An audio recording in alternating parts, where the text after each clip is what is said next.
Bonjour, bonjour tout le monde. J'espère que vous allez bien. Moi, je vais bien et je rends grâce. Me voilà aujourd'hui de retour pour le partage avec vous d'une nouvelle vidéo. Aujourd'hui, on va aborder une nouvelle thématique. Déjà, pour ceux qui ne me connaissent pas, moi, c'est Arthur de la chaîne École de vie, précédemment intitulée EK Motivation. Ici, sur cette chaîne, nous avons l'habitude d'aborder la thématique concernant les motivations, le développement personnel, les différentes leçons que la vie peut nous enseigner parce que je suis convaincu que la meilleure des écoles est celle de la vie. Et les expériences bonnes comme mauvaises que nous vivons sont nos enseignants. J'aimerais que nous abordions aujourd'hui les thématiques sur le bonheur, notamment le bonheur dans le couple. Déjà en passant, si les thématiques précédemment citées vous intéressent, n'hésitez pas à vous abonner et à partager la chaîne autour de vous. Comme je l'ai dit tantôt, j'aimerais que nous parlions aujourd'hui du bonheur dans le couple. Oui. Vous savez, on dit très souvent qu'on se marie pour être heureux. Oui, c'est vrai, je partage cet avis, on se marie avant tout pour être heureux aussi. Mais ce que j'aimerais dire, c'est que le bonheur est quelque chose d'intrinsèque. Ça veut dire que ce n'est pas parce qu'on se marie qu'on devient heureux. Il est important que nous comprenions que nous devons d'abord être heureux avant même de nous marier. Je veux m'aller plus loin. On a tendance très souvent à dire que voilà, pour pouvoir être heureux dans ma vie, j'ai besoin de ci, j'ai besoin de ça. Très souvent, on peut être tenté à avoir ce genre de raisonnement. Mais en réalité, c'est à tort. Parce que si nous calquons notre bonheur dans la vie, si nous calquons notre capacité à être heureux dans la vie sur ce que nous possédons, là, c'est très dangereux. Parce que cela voudrait dire qu'il suffit qu'on nous enlève ce sur quoi on a calqué notre bonheur et on devient malheureux. Donc voilà pourquoi je pense qu'à mon humble avis, c'est pas vraiment judicieux de calquer vraiment son bonheur, de conditionner son bonheur sur une possession matérielle ou alors sur l'obtention d'une situation. Je vais dire ça comme ça. Le bonheur avant tout, il est intrinsèque à chaque être humain. Ça veut dire que pour pouvoir être heureux dans la vie, en réalité, ce bonheur que l'on recherche tous est tapis au fond de chacun d'entre nous. On devrait être capable d'être heureux indépendamment de ce que l'on possède, indépendamment des situations que l'on vit qui nous arrangent. Le véritable bonheur se trouve en chacun d'entre nous. Nous devons être capables de pouvoir trouver ce bonheur au plus profond de nous-mêmes. Avez-vous déjà remarqué dans votre vie certaines personnes qui, indépendamment de ce qu'ils vivent, comme situation bonne ou mauvaise, sont toujours très heureux. C'est-à-dire, ils dégagent toujours de la joie, de la bonne humeur, sont toujours souriants. Même quand ils ont des problèmes vraiment très difficiles, il est difficile de les voir avec le visage totalement pâle. Même quand ils traversent des situations très difficiles, ils ont toujours tendance à avoir le sourire aux lèvres, ils ont toujours tendance à dégager de la pêche, comme on dit, ils ont toujours tendance à être très joyeux. Ces personnes ont compris en réalité.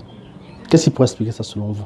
C'est parce que ces personnes ont compris que le bonheur, en réalité, leur bonheur ne doit pas dépendre des facteurs extérieurs. C'est d'abord tapis en elles. Il est donc important que nous comprenions et que nous arrivions à cette dimension-là. Être capable d'être heureux dans la vie, d'être joyeux, indépendamment de ce que nous possédons ou indépendamment des situations que nous vivons qui nous arrangent. Ce bonheur se trouve d'abord à l'intérieur de nous. Ceci étant dit, certaines personnes, pour revenir dans notre thématique du bonheur dans le couple et tout ce qui va avec, certaines personnes pourraient être amenées à dire que bon voilà, moi personnellement pour être heureux j'ai besoin de me marier. Il y en a qui en font vraiment un objectif de vie. Genre, si la personne ne se marie pas, la personne n'est pas heureuse. D'autres personnes encore pourraient se dire que bon voilà, moi pour pouvoir être heureux dans ma vie, il est important que j'ai un enfant. D'autres personnes pourraient encore se dire que moi pour être heureux dans ma vie, il faudrait que j'ai un travail, etc., etc. Les raisons peuvent varier d'une personne à une autre. Et toutes ces envies, boulot, mariage, enfant, argent, toutes ces envies sont légitimes. Car ça contribue vraiment à ce que l'être humain se sente de mieux en mieux. Ça ne garantit pas le bonheur, certes, mais ça contribue à rendre l'homme davantage heureux. C'est important d'avoir ce genre d'aspiration. C'est important de désirer ce genre de choses. Mais nous ne devons pas calquer notre bonheur dans la vie sur la possession de ces choses. C'est là où je veux en venir. Parce que ça voudrait dire que si on nous retire l'une de ces choses, on devient malheureux et ce n'est pas bon. Nous devons être capables d'être heureux même sans posséder ces choses. Et une fois que nous possédons ces choses, ça vient juste en complément de notre bonheur que l'on ressent déjà. Donc en réalité, ce n'est pas ça qui amène le bonheur dans un couple. Ça veut dire que si on a affaire à un homme et une femme qui se mettent ensemble, ils devraient déjà, indépendamment de chacun, l'homme comme la femme devrait déjà être capable d'être heureux dans sa propre vie avant de se marier. Et c'est parce qu'un homme est heureux d'abord dans sa vie quand il est seul qu'il parvient à rendre son épouse heureuse et vice-versa.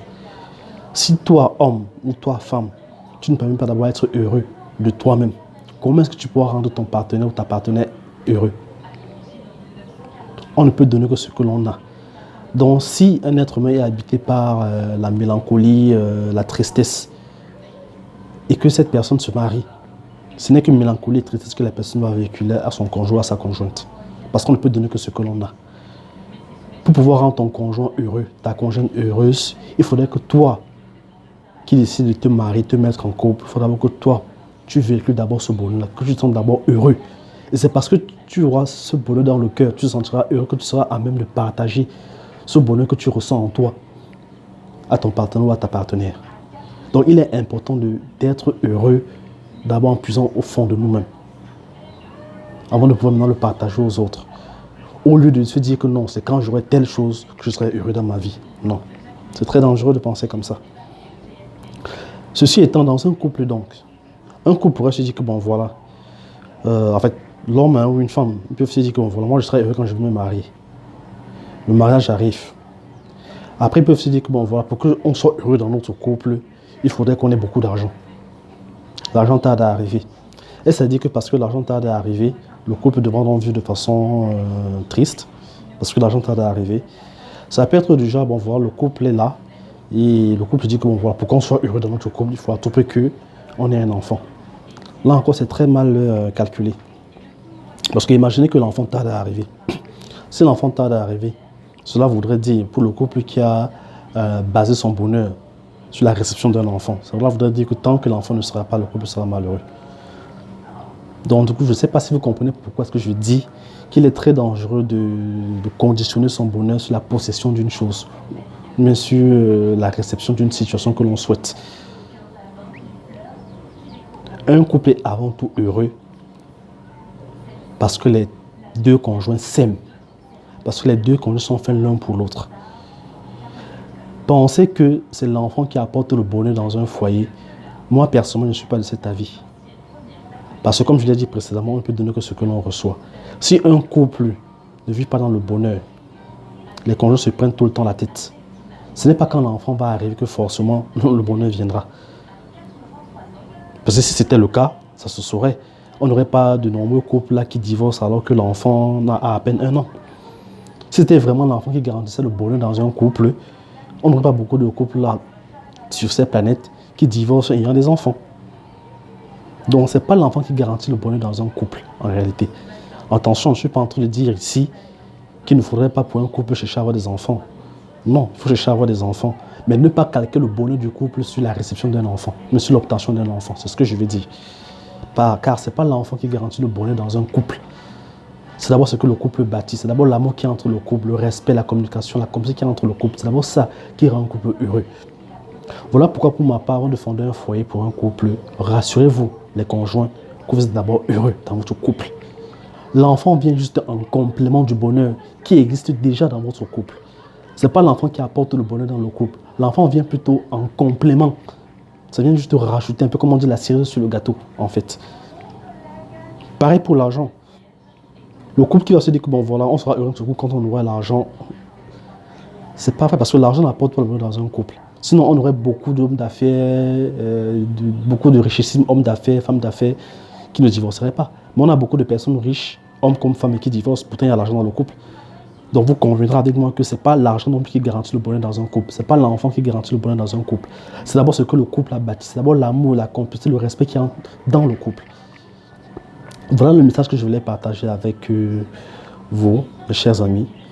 C'est que apprenons dans la vie à être heureux déjà avec ce que l'on a et cherchons ce bonheur plus profond de nous.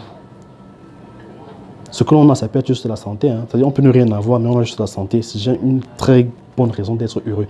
Apprenons à être heureux de façon intrinsèque. Trouvons les motivations et les raisons d'être heureux. Ces motivations qui sont tapées au fond de nous. C'est ça qui doit nous rendre heureux. Arrêtons de penser que c'est une personne qui nous apporte le bonheur ou bien c'est forcément une situation, mais quelque chose de mal qui nous apporte le bonheur. Non. Le véritable bonheur est d'abord tapis en chacun d'entre nous. Voilà pourquoi, même les Saintes Écritures, dans 1 Thessaloniciens 5, verset 16, il est dit « Soyez toujours joyeux ». C'est l'un des plus courts versets des Saintes Écritures. Soyez toujours joyeux. Il n'est pas dit ici « Soyez toujours joyeux quand vous allez recevoir ceci », mais quand vous allez recevoir X ou Y. Soyez toujours joyeux tout court. Ça veut donc dire que cette joie, ce bonheur-là, il est tapis en nous. Et c'est à chacun d'entre nous d'aller le puiser. Et c'est une fois quand on réussit à trouver le véritable bonheur tapis au fond de nous, qu'on est à même quand on se met en relation, de pouvoir partager ce bonheur que l'on a au fond de notre cœur à d'autres personnes.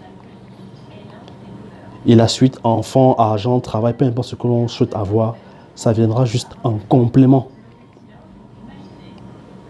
de ce qu'on ressent déjà comme bonheur et comme joie.